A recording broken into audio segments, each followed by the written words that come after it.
In our current political environment, certain people believe certain ways. A phenomenon spreading through groups is that queer people did not exist prior to the 21st century. They want to call it a trend and say that it is popular with young, impressionable kids because of media. But while that statistically is true, there is a rich history and culture of queer people existing and flourishing in society for hundreds of thousands of years.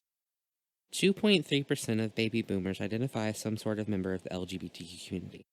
Why is this number so low? To better understand that, we need to understand queer history. Let us start in ancient Mesopotamia. The most highly veneered deity of the time was Iona, also known as Ishtar after the two merged. She was the queen of heaven and goddess of war, sex, and justice.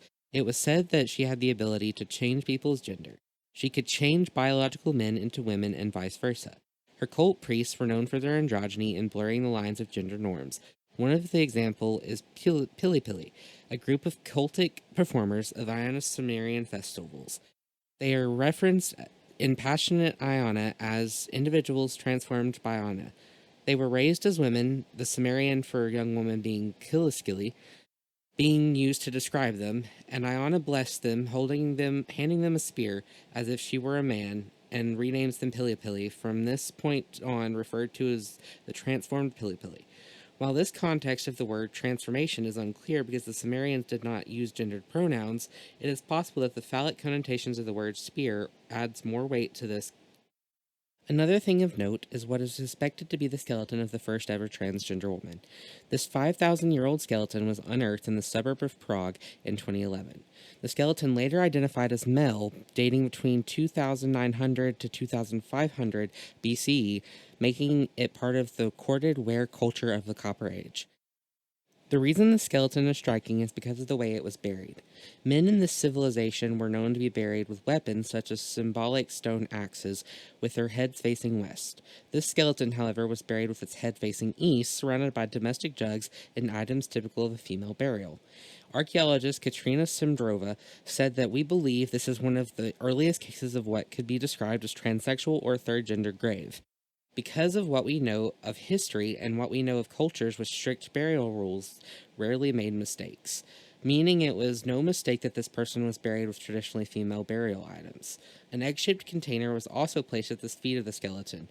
We know that funeral rites are one of the marks of civilization and that those who were respected were buried with things precious, meaningful, or valuable to them. So for a transgender woman to be buried with such care shows she was a valued member to society. Now on to 300 BCE, the Karma Sutra is put into writing during India's prosperous Gupta period. The text describes homosexual practices and people in detail and refers to them as a third gender or sex, Tritiya Pikya, which means third gender, being neither male nor female in both body and mind. Hindu mythology contains many stories of third sex individuals who are continuously transforming their identities.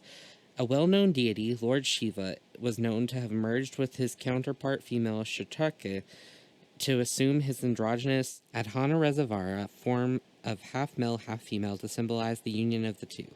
He is greatly respected by the Hijra community, with statues of Lord Shiva in this form. In fact, Hijras are also respected in Shiva temples today for this reason.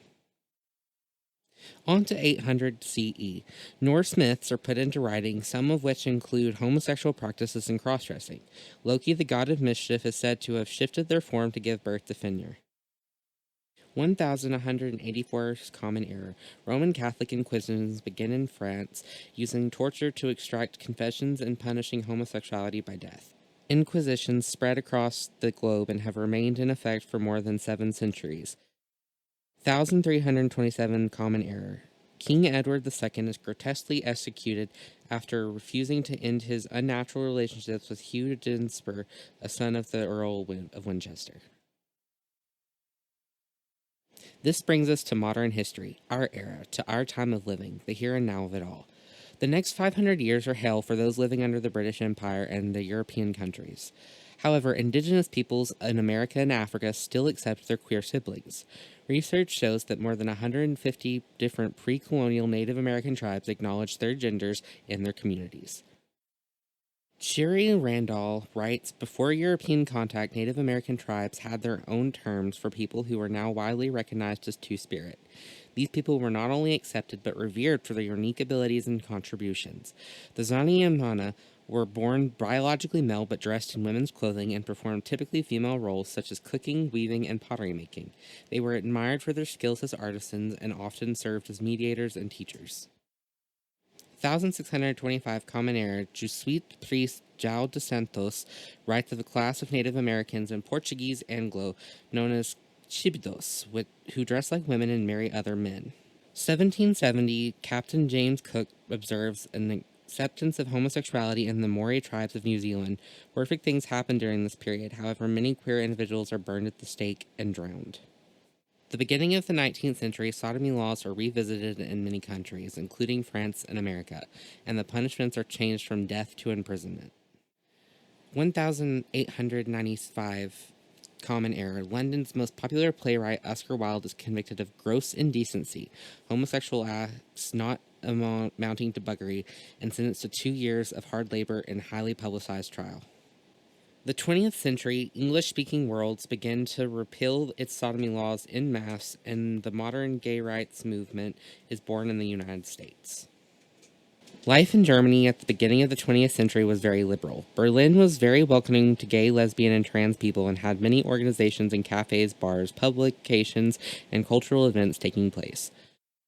On May 6, 1933, the Nazis violently looted and closed the Institute for Sexual Science, burning its extensive collection on the streets. A significant number of gay men were arrested, and an estimated 50,000 received jail sentences, and an estimated 10,000 to 15,000 men who were accused of homosexuality were deported to concentration camps, where most of them died. In the fall of 2022, a German court heard an unusual case, and it was a civil lawsuit that grew of a fight on Twitter about whether transgender people were victims of the Holocaust. Though there were many stories about gay and lesbian people being victims of the Holocaust, there has been very little scholarship on trans people during this period. The court took expert statements from historians before finding that the historical evidence shows that trans people were indeed persecuted by the Nazi regime. This was the first time the court recognized the persecution of trans people in Nazi Germany. It was followed a few months later by Bundestag's Germany parliament formally releasing a statement recognizing trans and cisgender queer people as victims of fascism. 1924 Common Era. In America, Henry Gerber forms the Society of Human Rights, the first gay group in the U.S., but it is quickly shut down. 1925 Common Era. Blues singer Maya Rainey is arrested in her house in Harlem for having lesbian parties. Her protege, Bessie Smith, bails her out of jail the following morning. They were part of an extensive circle of lesbian and bisexual African-American women in Harlem.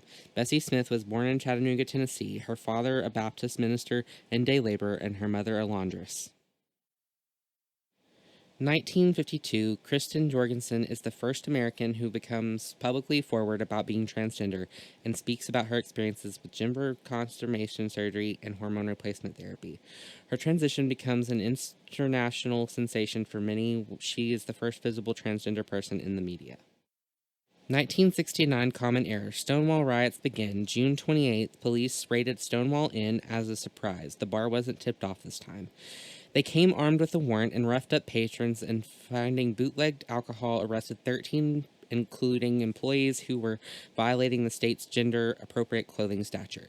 Female officers would take suspected cross-dressers into the bathroom to check their sex. There are many people who have claimed to have thrown the first brick at Stonewall, but Martha P. Johnson is the one best known, a black transgender woman who fought to include bi, indigenous, people of color, queer community front and center in the political activism. 1989 Common Era. Billy Tipton, a famous jazz musician, dies. Because of this, it becomes publicly known that Tipton was born female at birth and identified as male for most of his adult life. At the beginning of this video, I mentioned that people treat queer people as a new phenomenon and trend. I said I think I know why that is. And to fully drive that home, I want to talk about the HIV epidemic that left a lot of our queer community dead. In 1981, the public became aware of what many were calling GRID. By 1982, the CDC released an official statement renaming it AIDS. This is no longer the term used for those affected with HIV and can be invalidating for those who suffer from it. In 1983, the CDC learns that this is a retrovirus. 1987, 7 years into the epidemic, President Reagan makes his first public speech about it. Because people feared contracting HIV from blood exposure, the lesbian community stepped up for their queer brothers and became their nurses and blood donors. On January 8, 1990, as part of a two-day protest, national and local ACT UP members led a demonstration at the Georgia Capitol Woodruff Park. The following day, activists took part in a die-in at the Center for Disease Control. Talking about the HIV epidemic and not mentioning the AIDS quilt as an artist myself would be a missed opportunity to change someone's views. The Names Project Memorial Quilt made its first debate in 1987. It provided a way for friends and survivors to grieve and remember their loved ones. The quilt was first laid out in full at National Mall during the National March on Washington in 1987. Then, in 1997, the quilt was moved to Washington, D.C., and in 2001, it was relocated to Atlanta, Georgia. Jacqueline Bishop, MPH, began working for a lesbian doctor, Barbara Strutt, in New York City's Easy Village in 1983, at only 19. Dr. Strutt had a predominantly gay male client base, and Bishop found herself carrying and losing many people living with AIDS. At the age of 25, she estimates that she knew 250 people who died of AIDS-related complications. For her part, Dr. Barbara Strutt is a board-certified internalist who was a pioneer in efforts for bringing quality health care to gay men and lesbians. As of 2018, 700,000 people have died of HIV/AIDS in the United States. So as you can see, a lot of elder queers have died due to either taught prejudice or HIV, meaning we have proof we existed for hundreds of thousands of years, but our stories are being told through younger generations because we didn't survive to tell them ourselves. There are plenty of queer elders who exist today and got through difficult times together as a community. Two of that come to mind for me are my uncles Billy Ray and Ed, who have been great role models for me all my life. I don't think we, queer people that is, are a new trend, something cooked up by overactive imaginations or overactive hormones or whatever people are saying these days. We've always been here, and in many cultures we're celebrated and loved unconditionally. If anything, the 21st century or 20th century trend is the hatred of queer people and their identities.